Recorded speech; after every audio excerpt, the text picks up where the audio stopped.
Modern history series के एक और वीडियो में आपका बहुत बहुत स्वागत है दोस्तों। इस वीडियो में हम समझने वाले हैं राजाजी फॉर्मूला, यानी कि जिसको सी राजगोपालचारी उस समय कांग्रेस के जो वरिष्ठ नेता थे उसके द्वारा दिया गया था।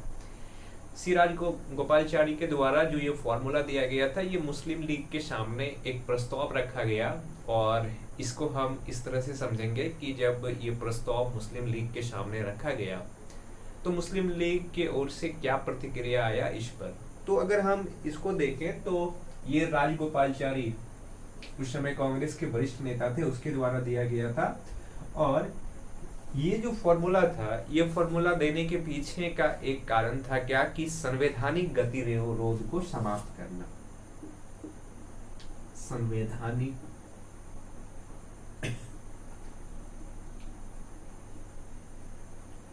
गतिरोध को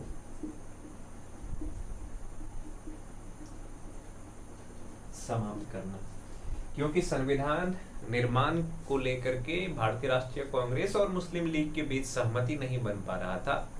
तो इस तरह से सी राजगोपालचारी, जो कि उस समय कांग्रेस के वरिष्ठ नेता थे, उन्होंने एक संभावना तलाश करने का प्रयास किया भारतीय राष्ट्रीय कांग्रेस और मुस्लिम लीग के बीच, और उन्होंने कई तरह के प्रस्ताव इसमें रखा था। पर अगर हम सी राजगोपालचारी के द्वारा ये जो फॉर्मूला है इनके बारे में अगर हम समझेंगे तो इसमें कहीं न कहीं एक चीज को स्वीकार किया गया जो मुस्लिम लीग का लंबे समय से मांग चलते आ रहा था कि उसको एक ऐसी प्रांत बनाने की आजादी मिलनी चाहिए, या भारत को विभाजन करके एक ऐसा प्रांत गठन की जानी चाहिए जहां पे मुसलमानों की आबादी बहुसंख्यक में है। तो कहीं न कहीं ये जो राजगोपालचारी फॉर्मूला है, इसमें हमें अप्रत्यक्ष रूप से ही सही पर पृथक पाकिस्तान की जो मांग चल रहा था उनकी स्वीकार्यता की बात कहीं न कहीं इसमें किया गया।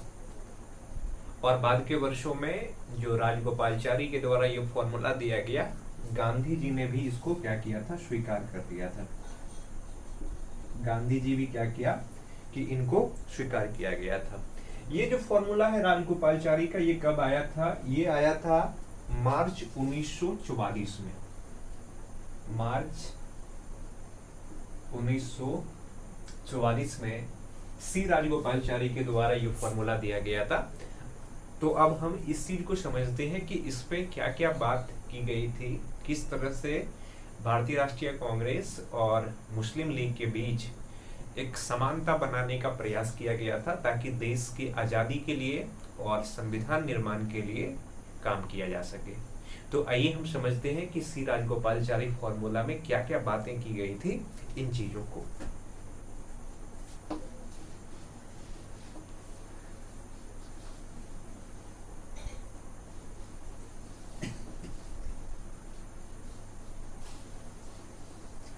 अगर हम राजगोपालचारी फॉर्मूला की विशेषताएं को देखें कि इसमें क्या क्या विशेषताएं थी, तो इनमें सबसे पहला चीज जो देखने को मिलता है वो ये कि कहा गया जो मुस्लिम लीग थे, मुस्लिम लीग जब क्रिप्स मिशन आया, क्रिप्स मिशन का भी विरोध किया और विरोध करने के आधार क्या बताया कि चूंकि क्रिप्स मिशन में संविधान की भी बात की जा रही है पर पृथक प्रांत बनाने की बात नहीं की जा रही है, और जब तक ब्रिटिश सरकार, ब्रिटिश शासन पृथक प्रांत बनाने की जो मांगे हैं मुस्लिम लीग की, इसको स्वीकार नहीं करते हैं, तब तक मुस्लिम लीग किसी भी प्रस्ताव को स्वीकार नहीं करेंगे।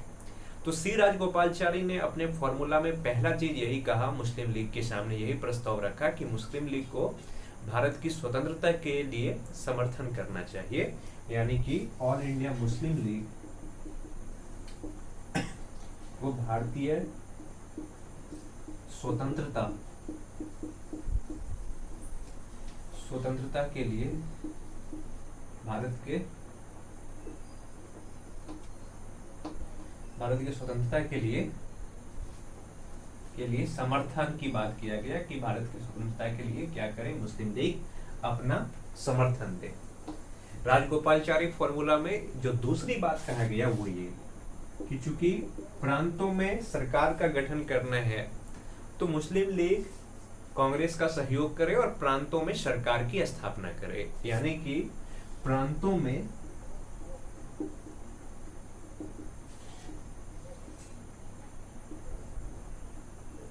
सरकार के स्थापना के लिए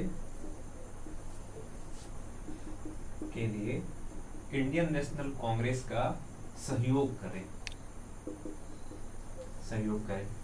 अब देखिए, ये दो बात ऐसे हैं जो कहीं न कहीं मुस्लिम लीग से अपेक्षा किया जा रहा है कि मुस्लिम लीग भारतीय राष्ट्रीय कांग्रेस का समर्थन करे।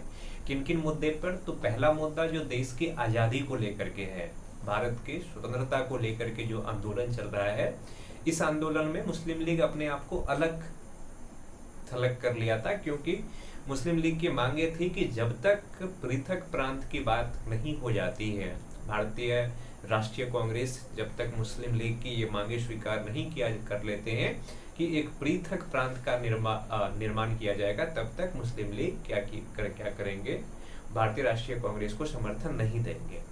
दूसरा चीज, कहीं ना कहीं मुस्लिम लीग को ये समझाने के प्रयास किया राजगोपालचारी फॉर्मूला के द्वारा कि प्रांतों में जो सरकार का निर्माण हो रहा है, इनमें मुस्लिम लीग भी अपना सहयोग करे और जहां उनको बहुमत प्राप्त होता है उन जगह पे अपना सरकार निर्माण कर सकते हैं।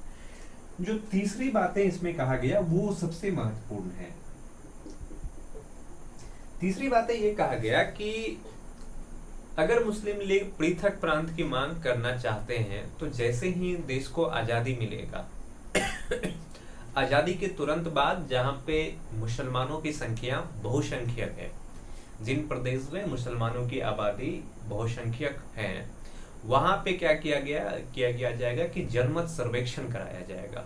और जनमत सर्वेक्षण कराने के बाद अगर अधिकांश आबादी पृथक प्रांत की मांगों को स्वीकार करते हैं तो इस आधार पर भारत से अलग करके पृथक प्रांत को बना दिया जाएगा, यानी कि जो मुस्लिम लीग की मांग है उनको स्वीकार कर लिया जाएगा।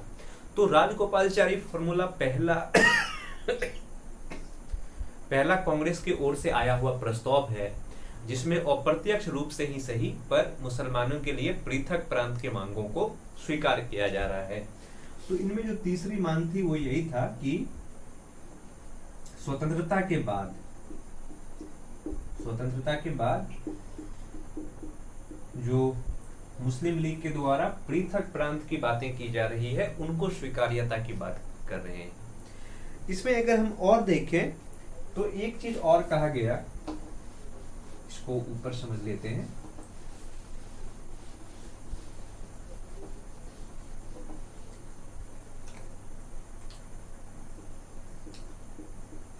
चौथा चीज ये कहा गया कि देश के विभाजन की स्थिति में अगर जिन प्रांतों में मुसलमानों की संख्या बहुसंख्यक है और जनमत सर्वेक्षण कराने के बाद अगर वहां पे अधिकांश आबादी चाहते हैं कि भारत से हम पृथक होना चाहते हैं, भारत से अलग होना चाहते हैं और एक अलग प्रांत बनाना चाहते हैं, तो इस स्थिति में देश का विभाजन किया जाएगा।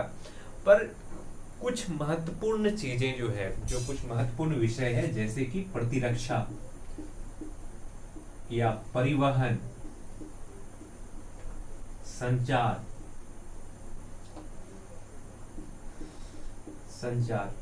इन सारे के सारे मुद्दे पर देश के विभाजन से पहले ही निर्णय लिया जाएगा। इन पर पहले ही दोनों पक्षों के बीच एक समझौता किया जाएगा, उसके बाद ही किसी प्रांत को भारत से अलग किया जाएगा, पृथक किया जाएगा। तो कुल मिलाकर के जो सी राजगोपालचारी का फॉर्मूला है, इसमें मुस्लिम लीग की बातों को भी ध्यान में रखा गया है और मुस्लिम लीग को आश्वासन दिया जा रहा है कि अगर वो देश के आजादी में भारतीय राष्ट्रीय कांग्रेस को सहायता देते हैं तो ऐसे स्थिति में जैसे ही देश को स्वतंत्रता प्राप्त होगा, उसके बाद जो पृथक निर्वाचक मंडल की बात की जा रही है, इन चीजों पर भी ध्यान दिया जाएगा। इसमें जो पांचवी चीज कहा गया वो ये कि ऊपर में जितनी बातें की गई है, यानी कि सी राजगोपालचारी फॉर्मूला के अंतर्गत जिन चीजों पे काम करने की बात की गई है, चाहे वो पृथक प्रांत बनाने की बात किया गया है या फिर संचार, प्रतिरक्षा, परिवहन, इन मुद्दे पर बात करने की बात की गई है, ये सब की सब चीजों पर चर्चा कब होगा? स्वतंत्रता के बाद।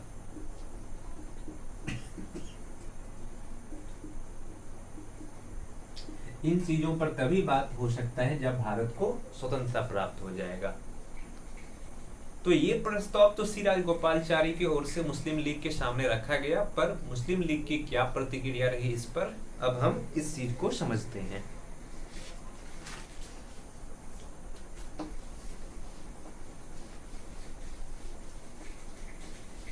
मुस्लिम लीग की ओर से मोहम्मद अली जिन्ना ने कई सारी आपत्ति दर्ज की इन पर। तो जिन्ना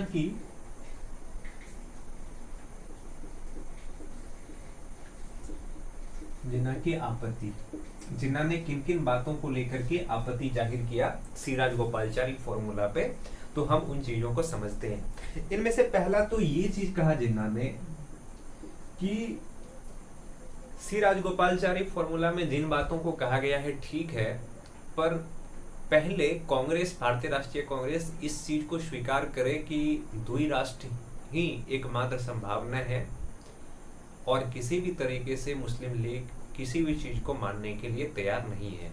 यानी कि जिन्ना ने कहा कि पहले भारतीय राष्ट्रीय कांग्रेस द्विराष्ट्र के सिद्धांत को स्वीकार करे, द्विराष्ट्र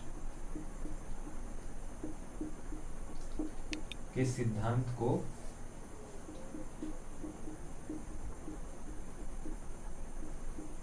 स्वीकार करे।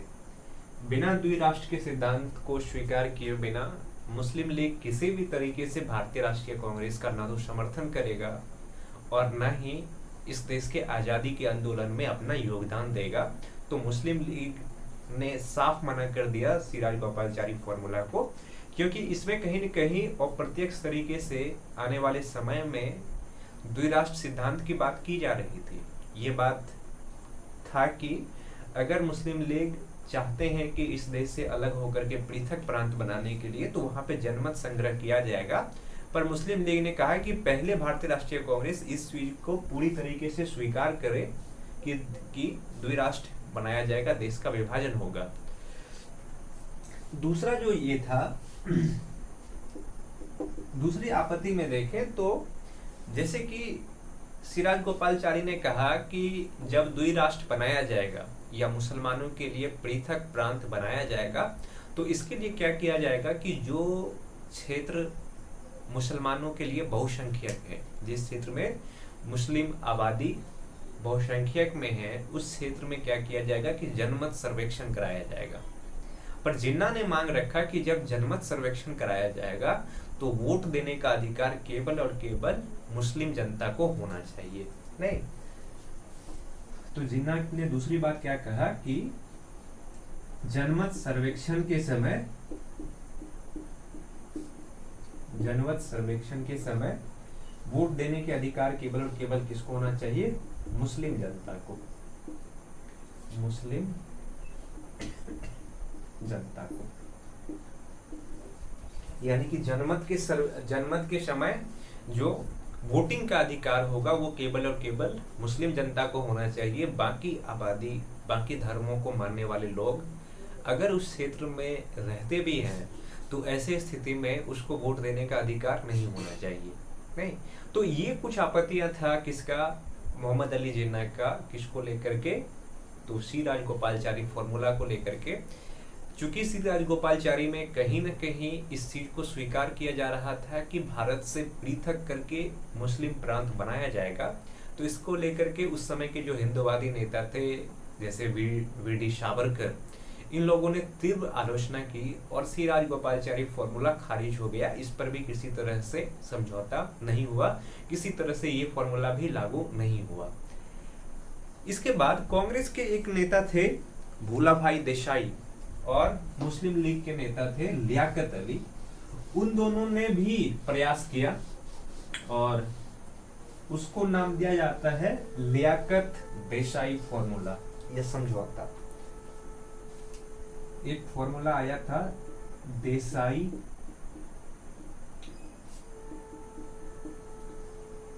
लियाकत समझौता।